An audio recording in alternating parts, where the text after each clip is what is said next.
Okay, so let's read and edit with me the Pearl of Queen Nyhtandra, the first part.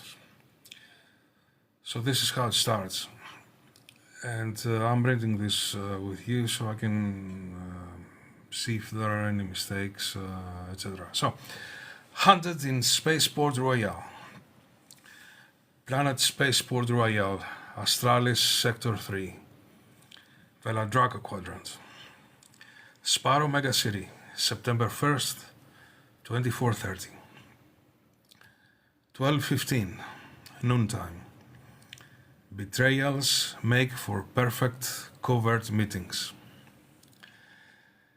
He stopped and turned, no thought, instinct. Main sidearm cleared holster before his heel fully settled. Total Pacifier Mark 9, or Totpax as Black Ops called it with affection and respect. Voice activated multi-ammo nightmare. No one could miss that glint. The Latvian High Commandant's armor class, bioluminescent carapace, brighter than a red giant mid-collapse. He knew exactly who wore it. Rule 1. Drill into him at the Aurelia Military Academy. Back when survival still felt like a curriculum. Not a miracle. No quarter to all and any kind of enemies. Lock target, he whispered. The gun heard him. Double piercing. Fire. The first shot shattered the ocular shield of his pursuer. The second punched through what lay beneath. Next time better wear a bullseye, Jarlas, he shouted. No reply. Both shots had got Jarlas right through his left eye. I presume Jarla's going to be needing it next time. Pear-shaped, utterly. Rathington had promised a stroll through Aurelia Hyde Park and drinking tea from china cups, nothing more. Brass contact with Paraconclave's Captain Henry Drake in the Los Mesley Saloon. Give him a dollar stick. Raven 3 would extract him right after. Instead, the mission collapsed into chaos, and with it, ours rather optimistic briefing. He remembered having objected. This mission had looked not so suicidal to him back then. Rex turned and ran into the channelized tributary, which looked more and more like the internals of an old fat, dead and forgotten python split open. Single entry, no exits, windows or manholes. Killbox geometry, textbook choke point, sign on the wall, Petrides tributary, flash flood danger. Justified the high embankments. Rule 26. Never let yourself be funneled. Too late. The thrum of pursuit echoed behind him. Threat matrix? State and non-state actors, enemy intelligence agents and bounty hunters. He smelled the rat when he saw them enter the saloon. No doubt at all. He had been betrayed and ambushed. But by whom? Out of the corner of his eye, he caught another glint, this time from a swarm of insect drones, closing in fast with a malignant hum. He swung the Totpax towards the cloud. The command was cold and clear. Shotgun, anti-swarm, dragon shoot, fire. The weapon barked, a flat, brutal sound that echoed off the concrete bankment walls. Fistfuls of pellets shredded the metallic mosquitoes, scattering their components into an oblivion of twisted alloy. A sulky philosophical mood overtook him as the shrapnel pattered on the cobblestones like metallic rain. "Hope you brought your silicon oboli, little friends," he muttered. His right hand moved in a negligible, almost subconscious gesture, a flick of the fingers toward the sky, half salute, half sneer, commanding the micro-machines' departing souls to their cybernetic Charon for the long ferry ride across the digital sticks. He kept running. With a little luck, Raven 3 would soon hover above him and save him. High from the rafters, the figure fell like a shadow-given form, silent and precise. The noose snapped tight. A cold kiss of amber outraged throat. He gagged, fingers scrabbling at the cord, vision already pinpricking at the edges. Then, crack! A single shot, clean as a surgeon's cut. The black-hooded strangler folded and struck the ground, with a smoking hole punched nearly in the head. Another hunter had shot his strangler. Was it greed? A play for the bounty? Cold and calculated? Or was it cover? Friendly bullets fired from the dark to keep him breathing. No time for such answers. Not here. The only truth that mattered was this. The rope was loose and the hunt was still on. He tried to rise and felt an invisible hand clamp down. Not pain, just resistance. The cold, polite refusal of machinery that had ceased to provide. His eyes flicked to the watch strapped to his wrist. No chime, no flash, just 5 words in that crisp, corporate font Ghost Federation always used for bad news. Exoskeleton, battery empty. Of course it was. Nothing failed with more elegance than overworked batteries. His fingers moved, left buckle, right buckle. 2 sharp snicks in the exoskeleton scaled off his shoulders and struck the compass with a hollow aristocratic clatter. He curled into an embankment's crevice, knees bent, shoulders coiled, chin tucked, made himself small, not in surrender, but in close quarters battle strategy. The masked dead strangler's body was next to him and looked like his spent exoskeleton, once both alive, now both dead. But he knew others were coming, not just from behind, soon from the front. He heard voices. The hunt had gone wild. And soon, inevitably, another pack of assassins would try their luck on the draw with him. In a dry river channel with no intersections, no other ways to run and hide. Classic Fubar, but he had lived this kind of situation many times before. Having no loving wife and kids, he always went for impossible missions. He always got back victorious and in one piece. But now, was this it? Was this the end of Rex Dodgers? 1225. Deus ex subterranea. Dodgers pressed himself deeper into the crevice, the rough-hewn stone scraping against his shoulders. He glanced at the Totpack's readout. Empty. Blinking like a bad joke. Likely true, but even if it wasn't, the barrel was glowing cherry red out of the housing, vents coughing steam like a dying boiler.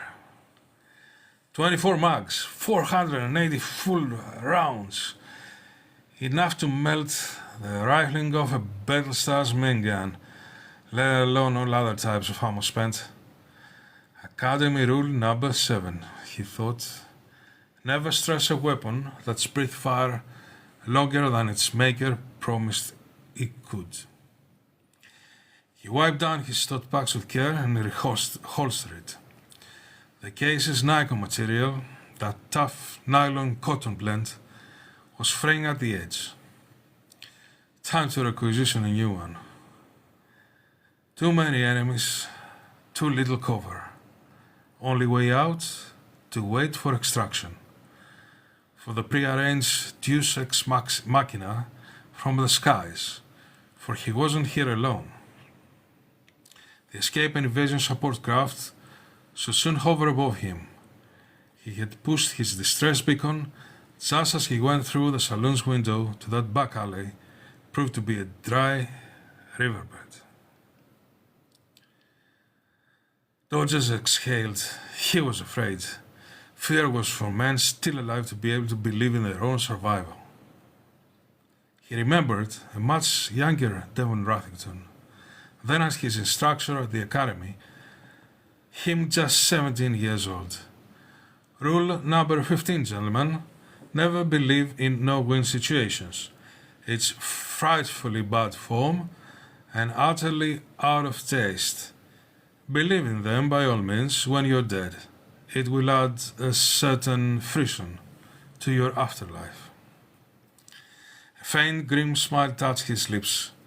He adjusted the cuff of his jacket, a negligible, fastidious gesture in the face of the inevitable, and listened.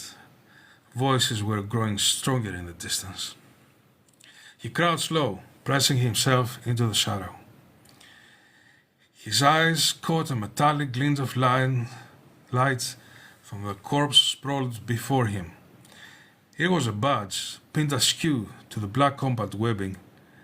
Not some mercenary's crude sigil, the design was familiar, a thing of clean lines and professional pride. The silver raptor of a Ghost Federation pilot. A coldness that had nothing to do with incoming threats seized him. With a hand that suddenly felt thick and clumsy, he reached out and tore the black balaclava from the dead man's face. The features beneath were already settling into the waxy calm of death, but there was no mistaking them. It was a face he had last seen grinning over a shared flask of Orbo Modillado after the Contaxerxes 9 affair. The man who shared his last rations when the supply drops failed on their way back from Orianis 3. The man who was, at this very moment, supposed to be his salvation hovering in the skies above. Great Zeus, it was Raven 3. His only ticket out of here. And now, not just a bounty hunter, a traitor blinded by easy gold. Talada stamped with a bittersweet sigil of treachery.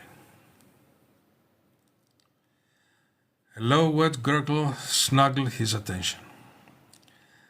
Raven 3 was not yet a corpse.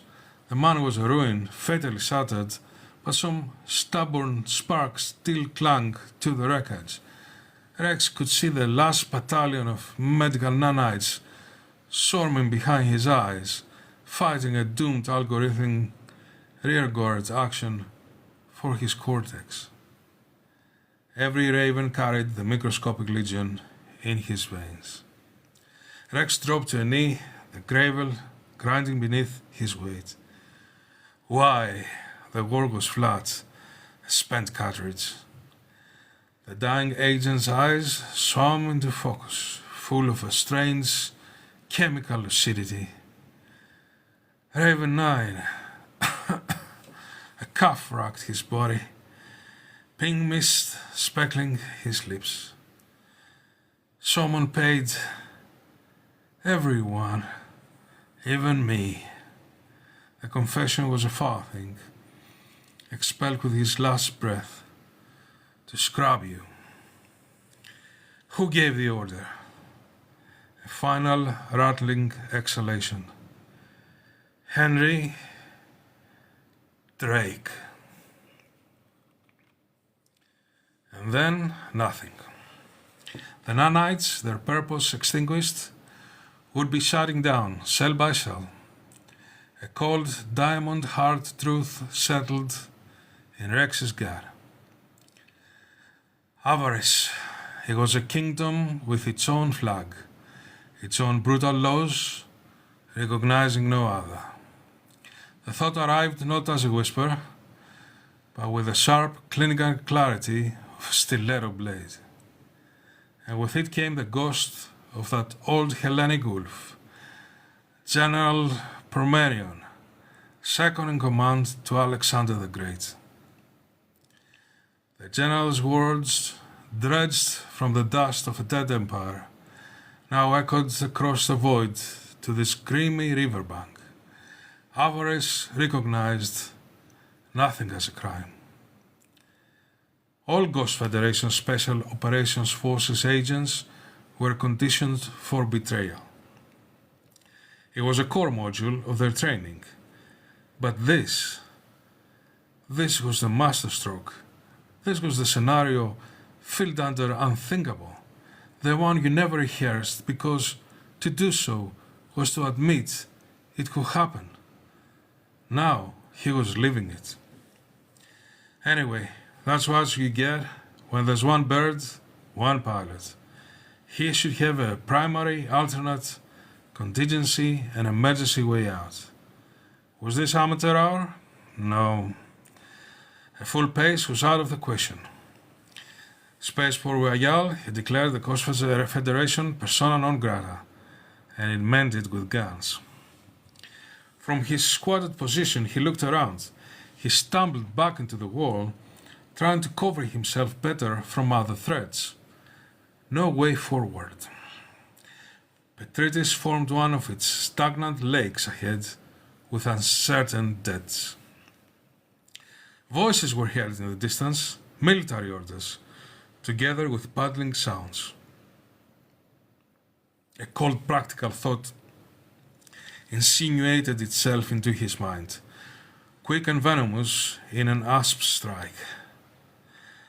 There they lay, ravens, totpacks, nestled against the man's cooling hip, the belt heavy with fresh magazines, all keyed presumably to accept only Ghost Federation fingerprints.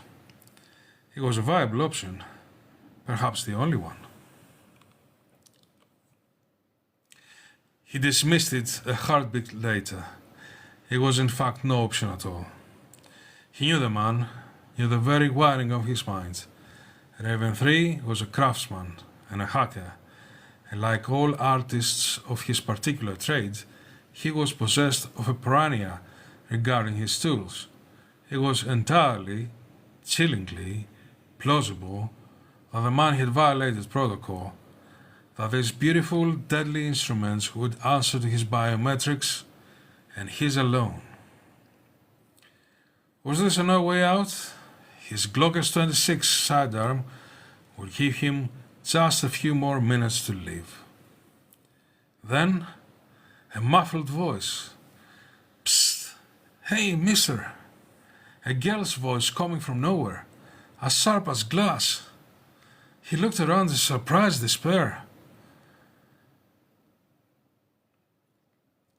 Mister, move over to your right. Keep hugging the wall. He did as he was told. He had nothing to lose. Was that a Deus Ex Subterranea or a nasty lure? Rex smirked. Escape class, emergency. High risk. High awareness. Exfiltration vector, thonic. Trust level, none. Probability of trap, extreme.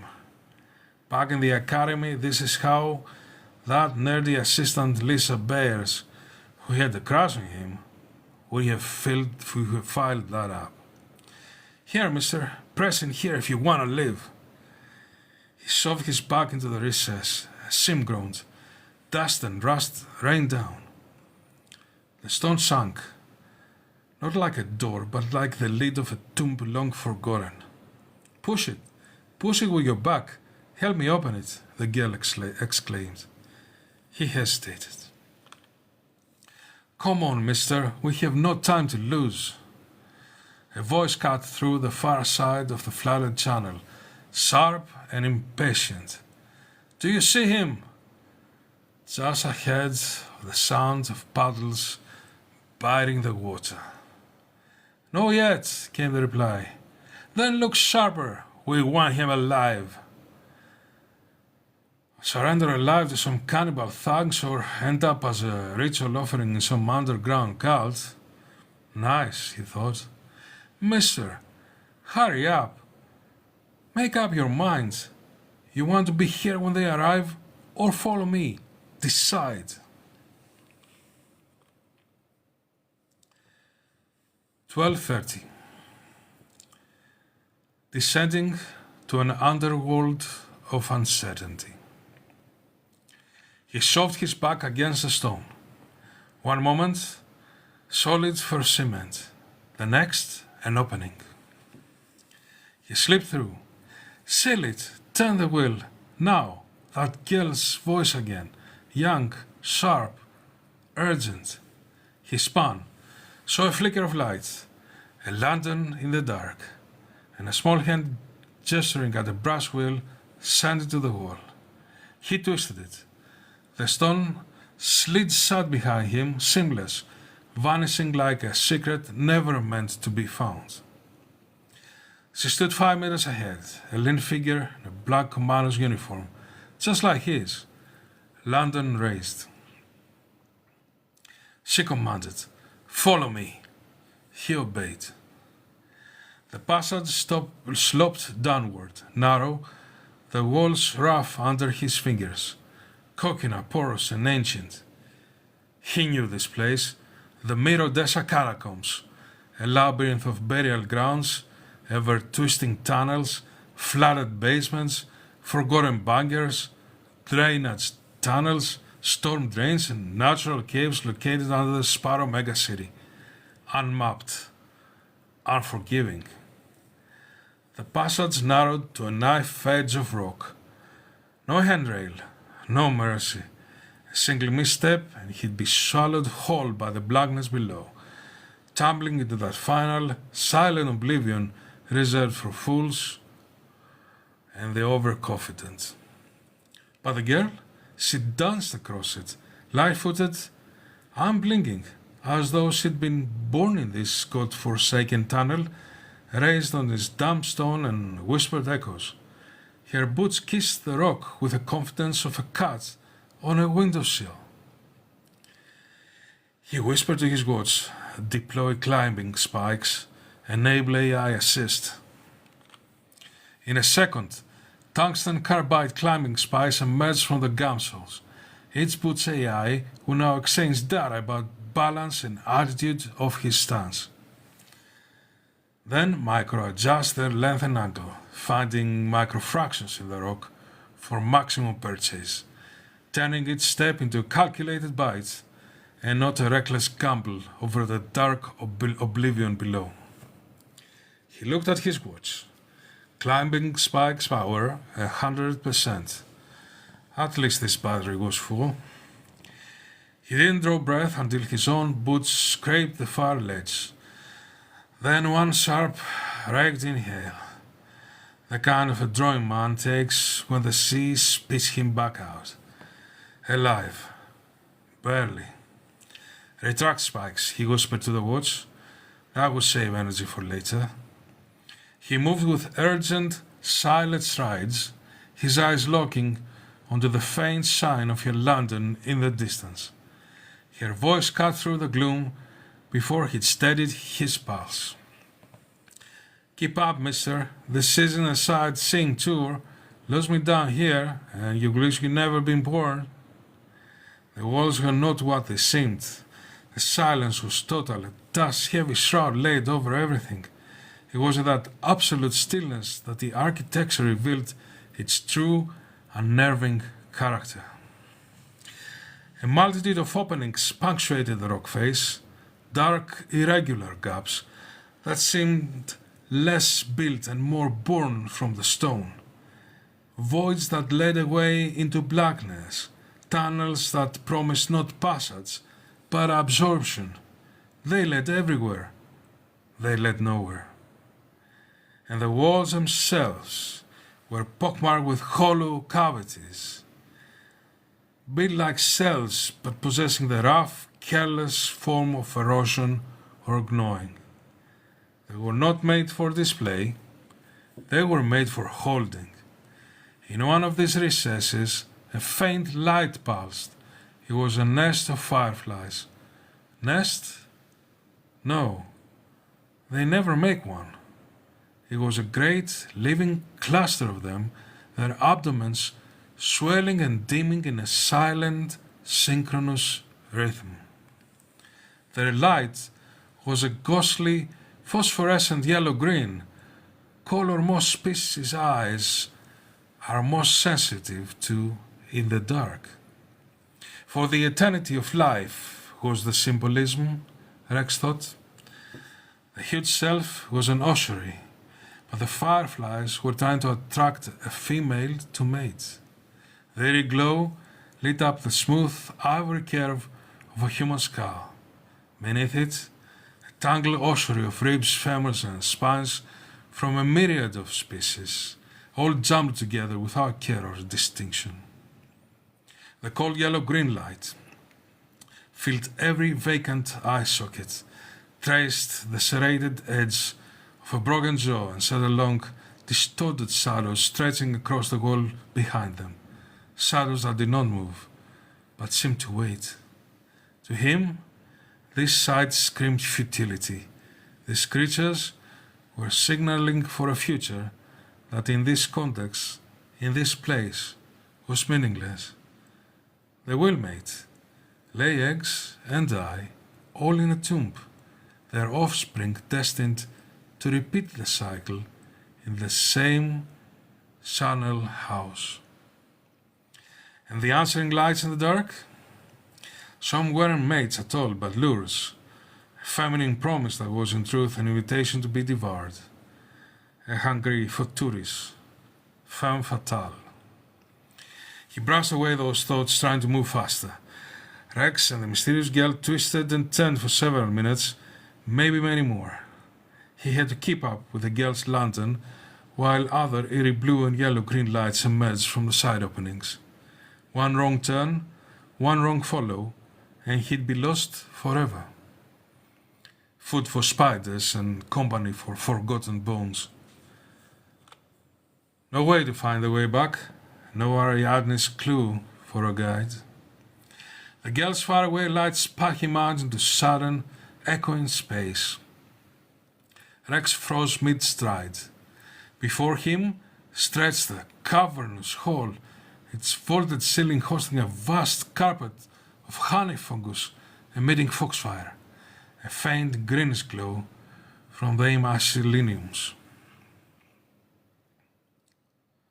The floor was paved with cracked hexagonal tiles slicked with mineral residue.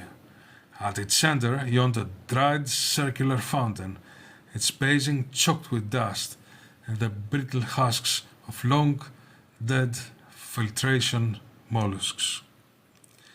And rising from its heart, towering, arrogant, carved from black basalt, veined with phosphor and lean, stood Nosferatu. Head coiled like an aspen viper, scales rendered in obsidian shards that caught the faint ambient glow, body in a writhing mass of octopoid limbs, each tentacle terminated in a grasping hand or a blind, lidless eye. The Kraken cult's nightmare god. Kraken cults even here, Rex thought. Of course they were. Give them rot, ruin, and a choke points on the flow of power, and they'd burrow in like shipworm in a battleship's keel. Silent, patient, eating you from the inside out. He ran slow, didn't stir. The statue loomed in the center of a dried fountain. Nosferatu. Aspen snake head coiled, octopoid limbs frozen mid-strangle, but Rex gave it only a glancing sweep, checking for tripwires, pressing plates, the telltale simmer of dormant nano-swarm residue. Superstition was for martyrs and madmen. Still, he kept his hand close to his sidearm in his chest holder as he skidded the basin. Let the stone stay stone, he thought. But if it so much as twitched a tentacle, he'd put a tungsten round right through his third eye and keep walking. Enough of a religious distraction, he moved on. A flicker of movement ahead. The girl's lantern already receding into a far tunnel. He'd lingered too long. He lunged after her, too slow. She dissolved into the gloom like smoke, leaving only the bobbing lantern ahead, a will-o'-the-wisp with no hand to hold it. Only her perfume left to follow. That sent in 3 words: unbothered, rich girl. The untamed kind. Was all oven raven man when they found him with a knife in his back. Classic femme fatale tradecraft. Intimacy as access, seduction as vector. Rex gritted his teeth and followed, boots scraping against the ancient stone. The light all was just beyond reach, drifting as if pulled by unseen strings. Now a ghost's beacon. Where could she be leading him? Then more light, much more light in the distance. He sprang towards, trying to catch up with that girl. But the girl was gone, not a sun, not a shadow. As she'd never been there at all. An opening. He entered with caution, as dictated by his training. He scanned the ceiling. No spiders trying to ambush from above, at least not yet. But in these tunnels, in this never-ending labyrinth, he knew they always came. So that was the first few chapters of the Pearl of Queen Nyhtandra. You can find a lot of info in my Patreon, and I'll see you in the next live where we will read the next chapter, Entering a Cave.